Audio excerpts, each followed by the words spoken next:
The most pressing issue facing Canada, and it sort of demonstrates the challenge, is navigating this extraordinarily difficult relationship with the United States, given the extent of our trading interdependence, while at the same time trying to strengthen relationships with other countries.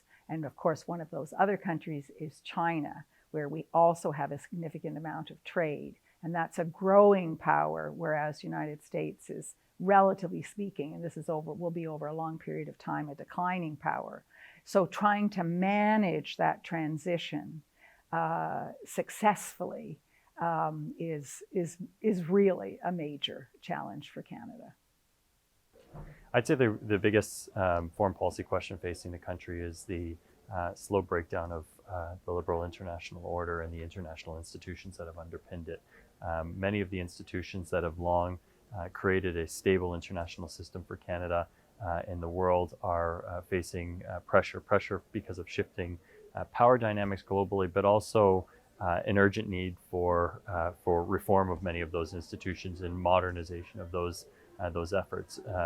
And those efforts, I think, in terms of what Canada brings to the stage, being very often traditionally a major player within these institutions, is a real commitment to make the political and analytical investments that are necessary to build these institutions, to reform and rejuvenate these institutions, to meet the challenges that Canada faces in the current unstable international context.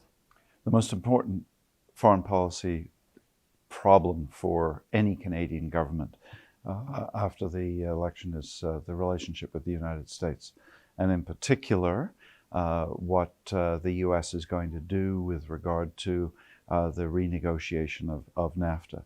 A huge fight in the United States between the Congress on the one hand, the House of Representatives dominated by the Democrats, and President Trump. So that is going to be something that any Canadian government that takes power after the election is going to have to deal with.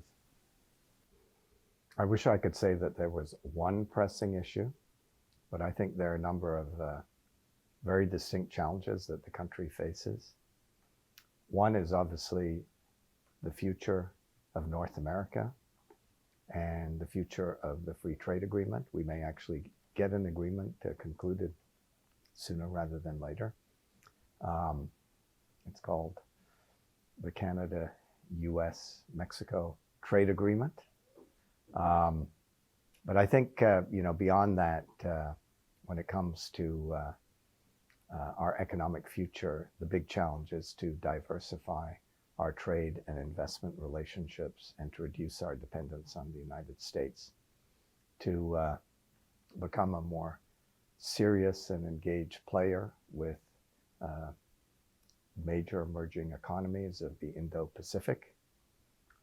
And that means obviously recalibrating our relations with China, with India, making the Trans-Pacific Partnership a reality so that our businesses are actually going to be doing business with that part of the world.